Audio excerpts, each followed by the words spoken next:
حضرت سیدنا فاروق اعظم کا رعب اور دبدبا، شیطان ڈرے، عالم کفر ڈرے، لیکن آئیے نسبت رسول کا ادب دیکھیے. آپ بھی سنیں گے، مزہ لیں گے، میں بھی سناؤں گا، مزہ لوں گا. سیدنا فاروق اعظم رضی اللہ تعالیٰ عنہ، جمعہ کا دن ہے، تیار ہو کے تشریف لا رہے ہیں جمعہ پڑھانے کے لیے. صدیق اکبر نماز خود پڑھاتے تھے. ٹینشن ہو گئی آپ کو. حضرت عمر نماز خود پڑھاتے تھے. صدقے جاؤں آپ کے بولنے پر. حضرت عثمان نماز خود پڑھاتے تھے. حضرت علی نماز خود پڑھاتے تھے. امام حسن نماز خود پڑھاتے تھے. حکومتوں میں گند تب آتا ہے جب حکمران نماز پڑھانے جوگے نہ ہوں، اور پھر یہ تصور پیدا ہوتا ہے جی مولوی مسجد کا تو کوئی شے نہیں ہوتی. یہ تو صدیق اکبر سے پوچھو، نماز خود پڑھاتے. خدا کرے ہمارے مسلمانوں کے ممالک میں وہ وقت آئے کہ جس کے ہاتھ میں حکومت کی باغ ڈور ہو، محمد کے مصلی پر بھی وہی کھڑا ہے. اللہ ہمارے تمام جتنے اسلامی ممالک ہیں سب کو یہ دولت عطا کرے. فاروق اعظم تیاری کر کے آ رہے ہیں. راستے میں حضرت عباس رضی اللہ عنہ جو حضور کے چچا ہیں ان کا گھر تھا. انہوں نے مکان کی چھت پر کوئی پرندے ذبح کیے. اتفاق یہ ہوا ادھر حضرت عمر گزرے، ادھر انہوں نے پانی بہایا اور وہ خون جناب عمر کے کپڑوں پہ آ گرا. حضرت عمر رضی اللہ تعالیٰ واپس گئے گھر، کپڑے بدلے اور جلال میں آ کر فرمایا اتار دو یہ پرنالہ، گلی کی طرف اس کا رخ ہے. ہمارے ہاں بھی یہ مصیبت ہوتی ہے، لوگ ٹینکی اوپر بھر جاتی ہے، چلا کے سو جاتے ہیں، راستے سے گزرنے والے کے کپڑوں کا جو مرضی ہے چلو اتار دیا گیا پرنالہ. جمعہ پڑھا لیا حضرت عمر پاک نے. جمعہ پڑھا کے فارغ ہوئے. حضرت عباس بن عبد المطلب آ گئے. توجہ سنیے، تشریف لے آئے. فرمایا عمر یہ پرنالہ تم نے اتروایا ہے؟ حضرت عمر نے کہا ہاں میں نے اتروایا ہے. اب سنیے حضرت عباس ابن عبد المطلب رضی اللہ عنہما، آپ نے فرمایا پتہ ہے یہ پرنالہ اپنے ہاتھوں سے حضور نے لگایا تھا اور تم نے اسے اتروا دیا ہے. اب حضرت امیر المومنین جناب عمر رضی اللہ تعالیٰ عنہ یہ نہیں کہتے کہ اس سے خون والے پانی گرا ہے میرے کپڑے خراب ہو، جلال ختم. کہا اچھا یہ سرکار نے لگایا تھا؟ انہوں نے کہا ہاں سرکار نے لگایا تھا.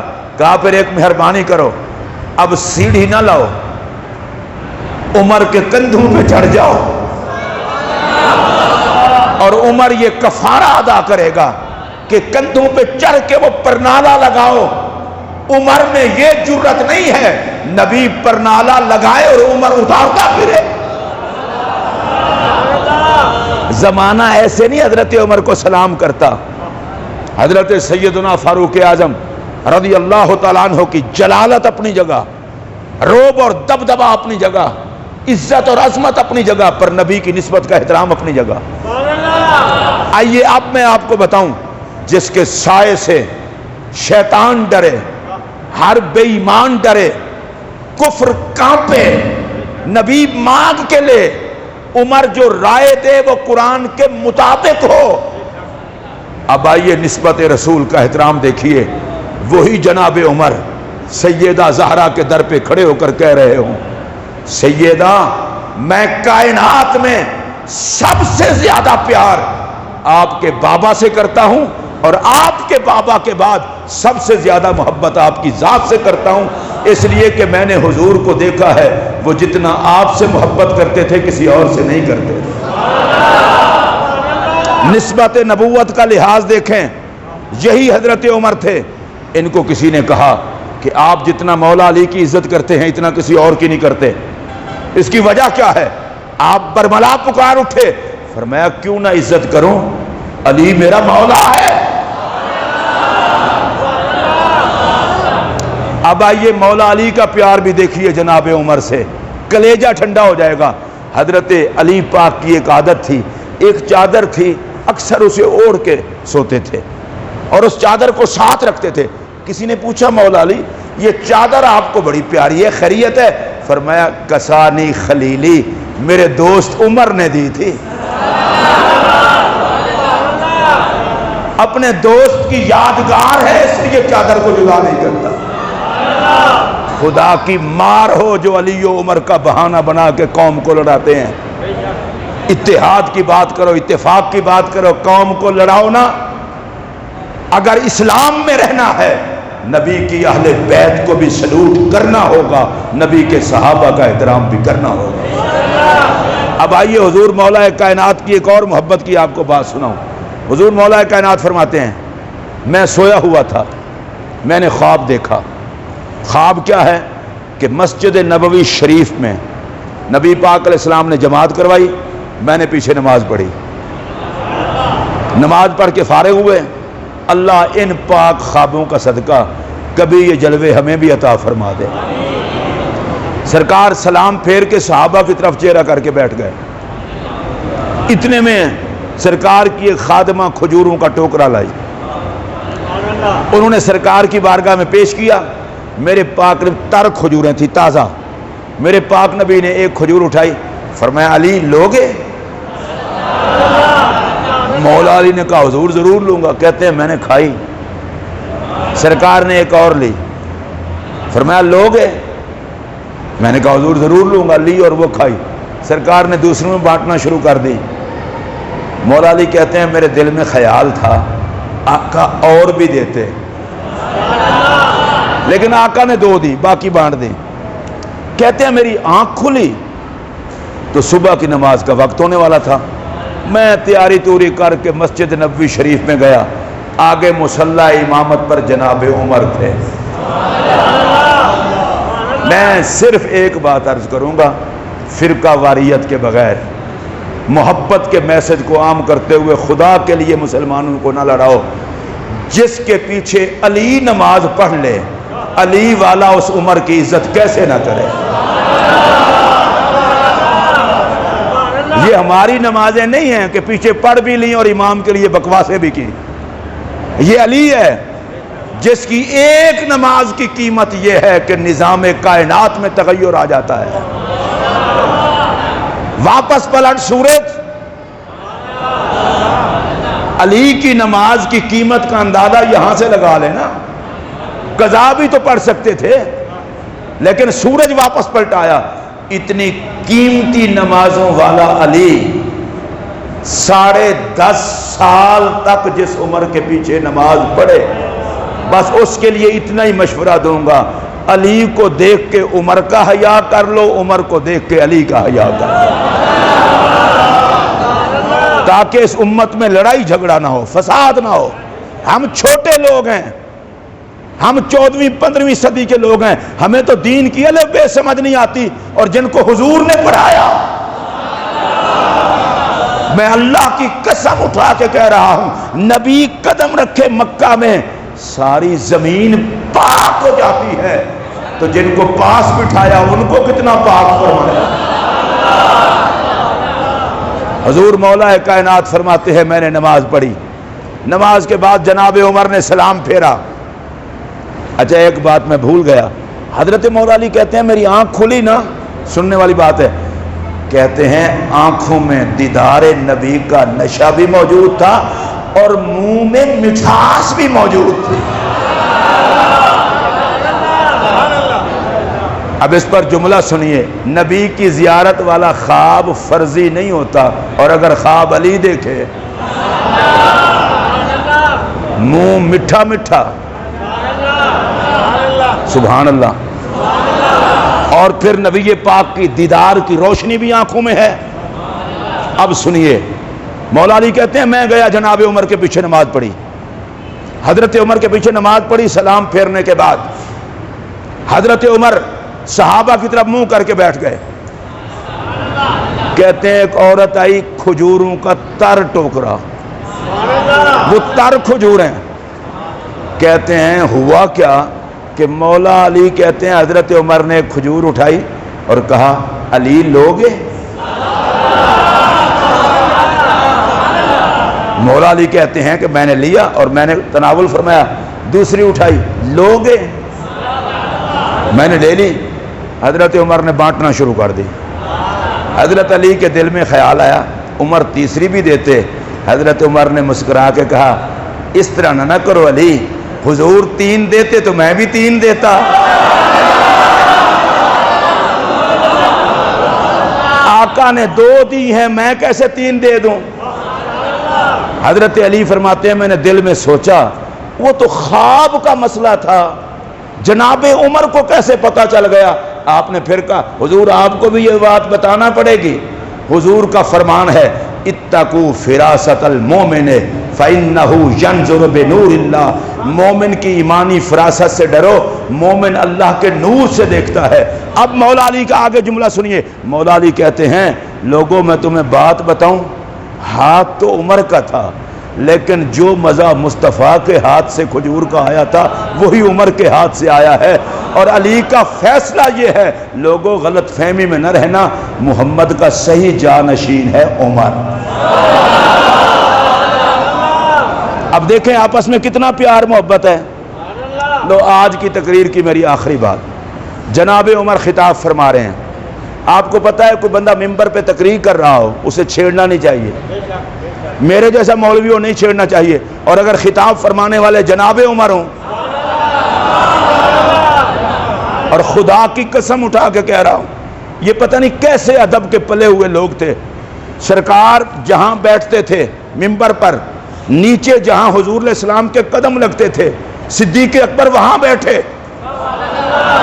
کہا میں حضور کے قدموں والی جگہوں پہ بیٹھوں گا، میں وہاں نہیں بیٹھوں گا جہاں محمد عربی بیٹھا کرتے تھے. اور جب فاروق اعظم کی باری آئی کہا میں وہاں نہیں بیٹھوں گا جہاں یار غار بیٹھتے تھے، میں وہاں بیٹھوں گا جہاں ابو بکر کے قدم لگتے تھے. یہ ادب والے لوگ تھے. جناب عمر خطاب کر رہے ہیں اور اللہ اکبر، ان کے خطاب کی ایک اور بات مجھے یاد آ گئی. آج تو ذرا سا بندے میں اختیار آ جائے تکبر اور غرور جینے نہیں دیتا. حضرت عمر نے خطاب کرتے ہوئے کہا لوگوں کو عادت پڑ گئی ہے حق مہر زیادہ دینے کی، مہر کی رقم زیادہ کر دی ہے. میں عمر چاہتا ہوں میں حق مہر کی رقم تھوڑی کر کے مقرر کر دوں. خطاب فرما رہے تھے. حضرت عمر کی آواز بھی ذرا دراز تھی. باہر سے ایک بوڑھی خاتون حضور کی خادمہ گزر رہی تھی، ہاتھ میں لاٹھی کے سہارے. سنا کہ عمر تقریر میں کہہ رہے ہیں میں حق مہر کم کر دوں گا. وہیں سے کھڑے ہو کر کہا عمر حق مہر کا حق ہمیں اللہ نے دیا ہے، تم کون ہوتے ہو؟ اس میں گڑبڑ کی تو لاٹھی سے سیدھا کر دوں گی. حضرت عمر نے یہ نہیں کہا خلیفۃ المسلمین سے یہ انداز، فوراً فرمایا یہ بڑھیا ٹھیک کہہ رہی ہے، جو ماں کہہ رہی ہے وہی کچھ ہی ہوگا. یہ نسبت رسول سے وفا ہے کہ قرآن کے آگے سر نگوں. آپ کو پتہ ہے بڑا مشہور واقعہ ہے، یہودی اور منافق کا پھڈا پڑ گیا. منافق کلمہ پڑھتا تھا، یہودی تھا. تو سرکار کے پاس فیصلہ کروانے گئے. میرے نبی نے فیصلہ یہودی کے حق میں کر دیا. اب منافق نے کہا کہ نہیں عمر کے پاس چلتے ہیں. اس کو پتا تھا کہ حضرت عمر کافروں پہ بڑے سخت ہیں. اس نے جاتے ہی کہا عمر میں مسلمان ہوں، یہ یہودی ہے، ہمارا پھڈا ہوا ہے، فیصلہ کرو. یہودی بھی وہ کم تیز نہیں ہوتے. اس نے کہا عمر نبی نے فیصلہ میرے حق میں کیا ہے. حضرت عمر نے کہا کیوں یہ ٹھیک کہہ رہا ہے؟ اس نے کہا ٹھیک کہہ رہا ہے. آپ اندر گئے، اندر سے تلوار اٹھا کے لائے. تلوار اٹھا کے آتے ہی اس منافق کا سر قلم کر دیا اور سر قلم کر کے کہا ہاکذا عقدی من لم یرضی بقضاء رسول اللہ. جو رسول کا فیصلہ نہ مانے عمر اس کا فیصلہ یوں کرتا ہے. وہ صحابہ تھے، نبی پاک کے تربیت یافتہ تھے. میں اللہ کی قسم کہہ کے آپ کو کہہ رہا ہوں خدا کے لیے صحابہ اور اہل بیت کو جھگڑوں کا سبب نہ بناؤ. محرم آ رہا ہے، ہر کوئی اپنے اپنے عقیدے کے مطابق نذرانہ پیش کرے پر کسی بزرگ کی توہین نہ کرے. اس ملک میں فرقہ واریت کی آگ نہ لگاؤ. اس ممبر کا کچھ لحاظ کرو. حضرت عمر بیٹھے ممبر پر. اب سنیے یہ بات میں اس لیے سنا رہا ہوں شاید کسی کو امام حسین کی حیا آ جائے. ممبر پر بیٹھے ہیں, امام حسین عالی مقام تشریف لائے اور حضرت عمر کو کہا اترو ہمارے بابا کے ممبر سے, اترو ہمارے بابا کے ممبر سے. حضرت مولا علی پاس بیٹھے ہوئے تھے, فوراً کہا عمر میں نے ان کو نہیں سکھایا. حضرت سیدنا عمر پاک کہتے ہیں علی میں نے آپ پر تہمت بھی نہیں لگائی, میں نے کب کہا ہے آپ نے سکھایا ہے. حضرت عمر ناراض نہیں ہوئے کہ امیر المومنین کو ممبر سے نیچے اترے. حضرت عمر نیچے اترے اور نیچے اتر کے پتہ کیا کیا, میری طرف دیکھنا, سر سے ٹوپی یا دستار اتاری اور اتار کر کے کہا حسین ممبر تو ہے ہی تیرے بابا محمد کا, اور تم تو ممبر کی بات کرتے ہو, ہمارے تو سر کے بال بھی تمہارے گھر کی خیرات ہیں, ہماری عزتیں, ہماری دستاریں اور ہمارا وقار تمہارے گھر کی خیرات ہے. میں ممبر پر بیٹھ کر کہہ رہا ہوں اگر صحابہ کو نہیں پتا اہل بیت کون ہیں تو 14ویں اور 15ویں صدی کے ہم رولے ہوئے لوگوں کو کیا پتا کہ اہل بیت کون ہیں. اور اگر اہل بیت کو پتا نہیں ہے کہ نبی پر قربان ہونے والے صحابہ کون ہیں تو آج کل کے کسی بندے کو کیسے پتا ہو سکتا ہے. اس لیے یہ جو پاک موقع آ رہا ہے اس موقع پر سلام یکم محرم کو فاروق اعظم کی شہادت کو, 10 محرم کو سلام کربلا کے تاجدار کو. اس کو شیعہ سنی کی بھیٹ نہ چڑھاؤ. تیری ماں کے ختم کی دیگیں تیرے گھر میں پک سکتی ہیں, نام حسین کی سبیل لگ گئی تو کیا ہوگا. سیدہ زینب کے شہزادوں کے لنگر کو ہو گئے اور لنگر نہیں پکا سکتے. یہ قرآن والی فیملی ہے. محرم کا چاند چڑھے ہر روز قرآن کا سپارہ پڑھ کے کہے اے پاک حسین تو نے سر کٹا کے جس قرآن کی تلاوت کا درس دیا تھا میں ہر روز تیری بارگاہ میں قرآن کا اصال ثواب کروں. احترام والا مہینہ ہے. 30 سال کا عرصہ ہو گیا ادھر. آپ جانتے ہیں ہمارے ہاں کبھی مذہبی پھڈا, کبھی جھگڑا, کبھی فساد. یہ بار 10 دن محرم کے پروگراموں کا لگا ہوا ہے بینر. ہم تو ہر روز اہل بیت کا لنگر چلا کے کہتے ہیں فقیر ہیں محمد کے گھرانے کے, اور اس کے ماتھے پر فاروق اعظم کی شہادت کا لگا ہوا ہے. کیوں؟ تاکہ لوگوں کو پتہ چل جائے مدینے کے تاجدار ہم خواہشات کے بندے نہیں, تیری نسبتوں کے نوکر. اپنے ملک کے لیے دعا کریں, اللہ کرے محرم خیر سے گزر جائے. جب سے یہ ملک ایٹمی پاور بنا ہے ہمیں تو پتہ ہی نہیں نا کون کون کس روپ میں اس ملک کے امن کو تباہ کرتا ہے. وطن کی محبت ایمان ہے. پاکستان کی زمین ہمارے لیے جنت کا ٹکڑا ہے. تحریک پاکستان میں جن شہیدوں نے خون دیا تھا قیامت کے دن ان کو جواب دے ہونا ہے. کتنی عزتیں لٹی, کتنے سر کٹے اور یہ ملک ملا. کوئی مولوی, کوئی ذاکر, کوئی خطیب کسی کو حق نہیں پہنچتا کہ وہ فرقہ واریت کی آگ لگائے. ہاں ایک کام کرو, ہاتھ میں حسینی جھنڈا پکڑ کے ہر بے دین کا جنازہ نکال دو. حسین کے نوکر بنو, صحابہ کے نوکر بنو.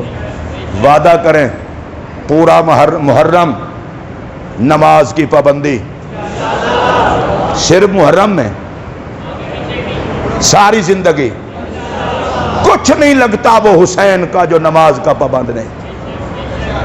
نوکر کس کے, کرتوت کیا, وہ کنبا کٹا کے سر سجدے میں کٹائے اور تو ہٹا گھٹا ہو, تجھے نماز یاد نہ آئے.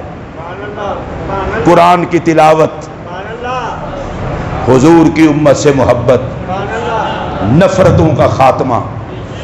ایک ہاتھ میں صحابہ کے ادب کا جھنڈا, دوسرے ہاتھ میں اہل بیت کے ادب کا جھنڈا، اور کہو یا رسول اللہ تیری آل کے بھی نوکر ہیں، تیرے ہر یار کے بھی نوکر ہیں۔